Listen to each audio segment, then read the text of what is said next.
Springfield, Massachusetts.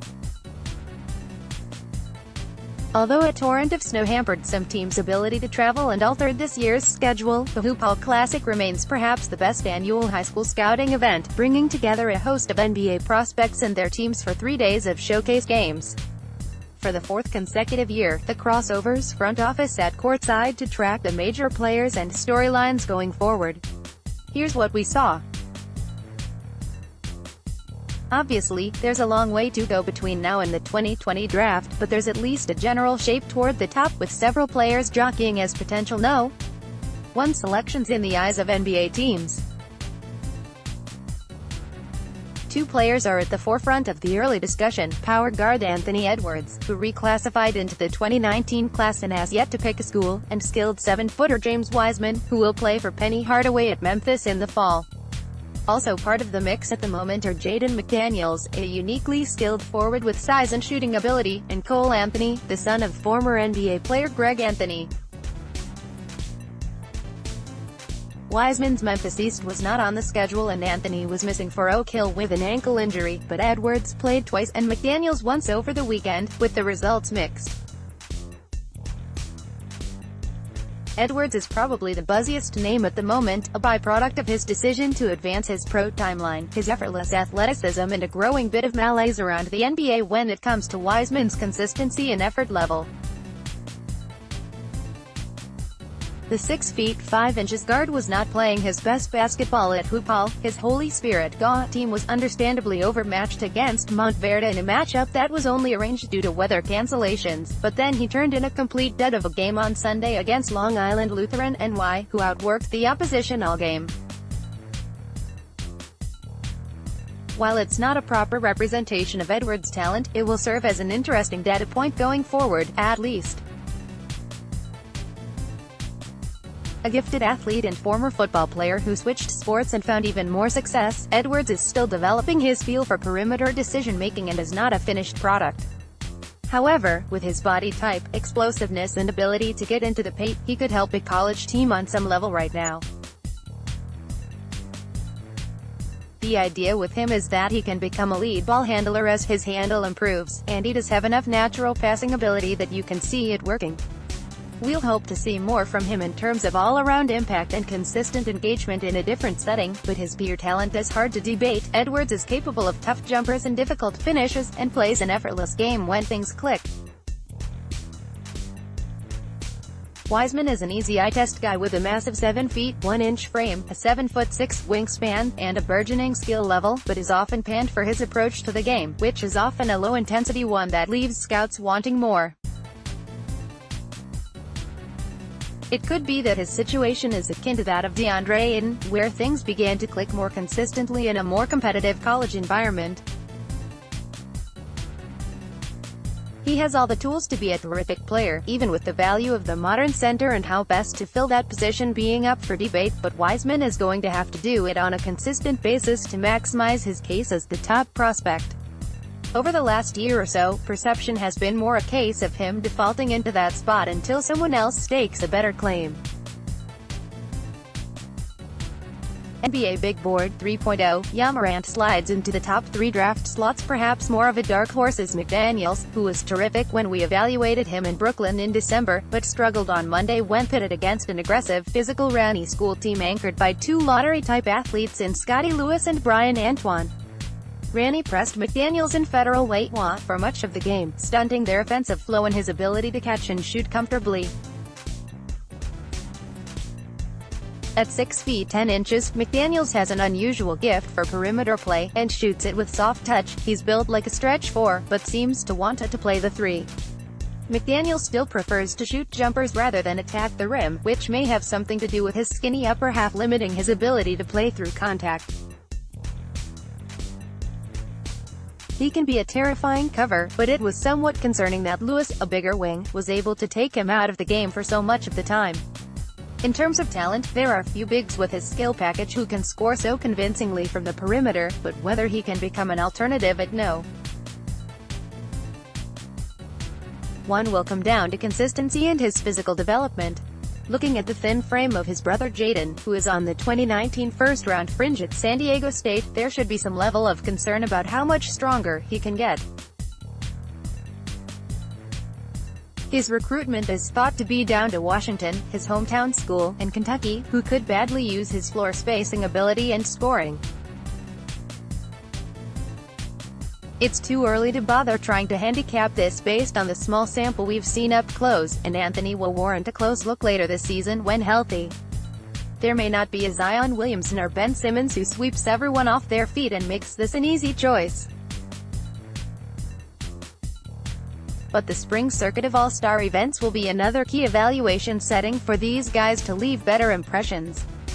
For my money, the best overall prospect in high school basketball is Evan Mobley, who is a junior and on a path where the top selection in 2021 will be within reach. A 6 feet 11 inches big with extreme length and an impressive level of skill and coordination, it's not an exaggeration to say that Mobley's talent and role potential falls somewhere on what we'll call the Anthony Davis, Jaren Jackson Jr. spectrum. He basically has every gift you could ask for, and seems to have the whole playing hard thing nailed down at a young age, which is not always common for guys that tall and gifted. Mobley's Rancho Christian, CA, team fell to McEachern, GA, on Monday, but his full array of skills were on display, from easy two-footed dunks to rangy blocks. His hands and feet are particularly impressive, and after a freshman year growth spurt, he's still getting used to his body. Mobley shot a pair of jumpers that went up soft and with touch, and told the front office he hopes to expand his game somewhere in the direction of perimeter-centric bigs like Kevin Durant and Giannis Antetokounmpo. While it's not exactly likely that things pan out in that direction, Mobley has a natural handle but has a long way to go as far as looking like a guard. They certainly don't have to for him to become a legitimate anchor at the next level. He is estimably further along than Jackson was when we evaluated him at about the same age, and as his body fills out, Mobley could really end up being a special player. His brother and teammate Isaiah, who's also a prospect, albeit a less gifted one, will play for USC this fall, where their father is an assistant coach. Evan remains uncommitted, and Andy Enfield's program is enduring real struggles this season, but provided things stay constant, it seems likely Mobley, a native of Southern California, ends up there. But when it comes to his NBA potential, his talent is such that the landing spot probably won't matter. Stay tuned. Height, 6 feet 5 inches, weight, 185, draft eligible, 2020. Lewis was among the weekend's top individual performers, with some eye-opening work defending Jaden McDaniels by himself for much of the game as Randy topped Federal Way on Monday. He was focused, aggressive and used his length and agility to harry one of the more difficult players to defend in the country and limit his comfortable touches. While racking up 26 points, 8 rebounds and 3 steals, Lewis showcased a much-improved jumper and pull-up game. He remains an outstanding run-jump athlete, which has proven applicable to his success, but the breadth of his skill set really pops, although there are still times where he tries to do too much, and bouts of inconsistency. He'll be huge for Florida next season, and as a player with strong intangibles, plays both ends and offers a solid floor, Lewis continues to track as a lottery-caliber prospect. Height, 6 feet 5 inches, weight, 170, draft eligible, 2020. Every bit as impressive was Antoine, a high-end quick-twitch athlete and Villanova commit who looks to have come a long way in terms of assertiveness. Against Federal Way, he scored 23 points and stole the ball 5 times, showing terrific instincts for jumping the passing lanes, and proving an extremely difficult player to slow down in transition. The way Antoine darts around the floor and is able to get to spots is pretty special, and he may well be the most talented player Jay Wright has ever recruited. He can get into the paint essentially whenever he wants, finishes well with either hand, and impressed from a competitive standpoint as well. Defensively, he could be a plus-plus option as he gets stronger. While his playmaking skills and three-point shooting are still developing and his build is naturally slender, Antoine's overall package of strengths makes him an extremely interesting name to follow going into next season, and should make him the rare Villanova one-and-done. Woo! 5 mid-major NBA draft prospects to watch. Height, 6 feet 5 inches, weight, 200, draft eligible, 2020 is college-ready, a wing as there is in his class. Green is set to make an instant impact at Arizona next fall alongside fellow high-end prospect Nico Mannion, and was predictably solid, 19 points, 10 rebounds, 3 assists, as IMG edged Oak Hill on Sunday night. He will be in the one-and-done conversation next year, as there are few holes in his skill set. The Australia-born Green is an effortless athlete and plays with a lot of toughness, particularly on the defensive end where he is agile and long enough to defend all over the perimeter. He projects with a sort of super utility player upside, with the right type of feel to slash, move the ball, play above the rim and contribute on the glass without needing his number called a ton. His long-term ceiling is tied to how much he can improve creating shots for himself, as pulling up off the dribble does not yet come naturally, although his jump shot looks passable. Whether or not Green expands that part of his game, he will present bankable value for teams, and may end up part of the mid to late lottery conversation for 2020. Height, 6 feet 6 inches, weight, 175, draft eligible, 2021. It feels like low-hanging fruit to state this outright, and it's not just because they share a first name, but Boston's frame and build are eerily reminiscent of Brandon Ingram around the same age. While he is not quite as tall or as wiry, that statement points to the obvious upside in his skill set. He has a terrific shooting touch, promising pull-up game, and is much more athletic than he looks at a glance, particularly from a vertical standpoint. He was impressively focused during Norcross's blowout of Russell Catholic on Saturday, turning in 26 points on 10 of 18 shooting, 4 for 7 from outside, while also making an impact defensively with his rangy length. Boston's frame has not yet matured, and while he'll never be a thickly built player, a key for him going forward will be adding functional strength, which might enable him to become more of a downhill-oriented scorer. He turned one of the weekend's more eye-opening performances, has offers from every blue blood school, and looks to have a tantalizing ceiling as a scorer.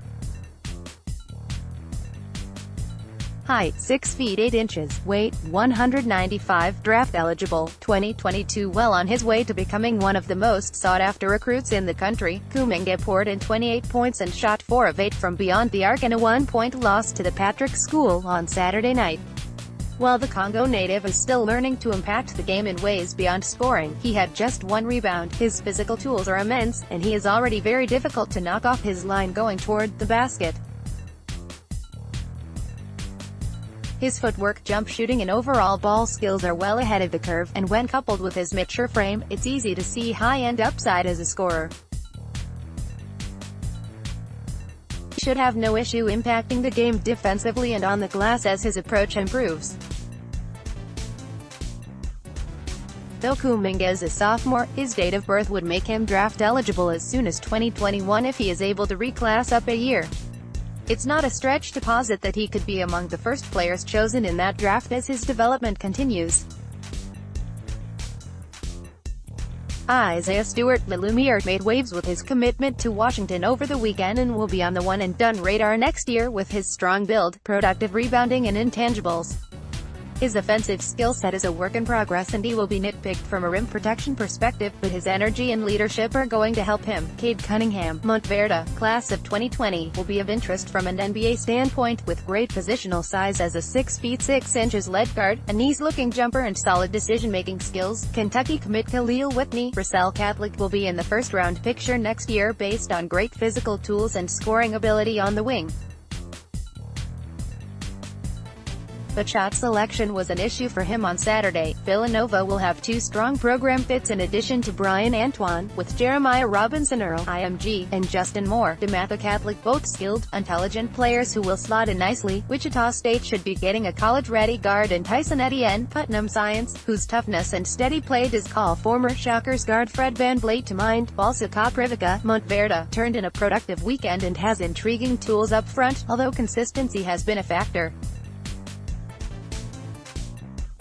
He could help immediately at Florida State in the fall. DJ Stewart, Whitney Young, class of 2020, has an intriguing ceiling on the defensive side of the ball and could become a legitimate backcourt stopper as his game matures.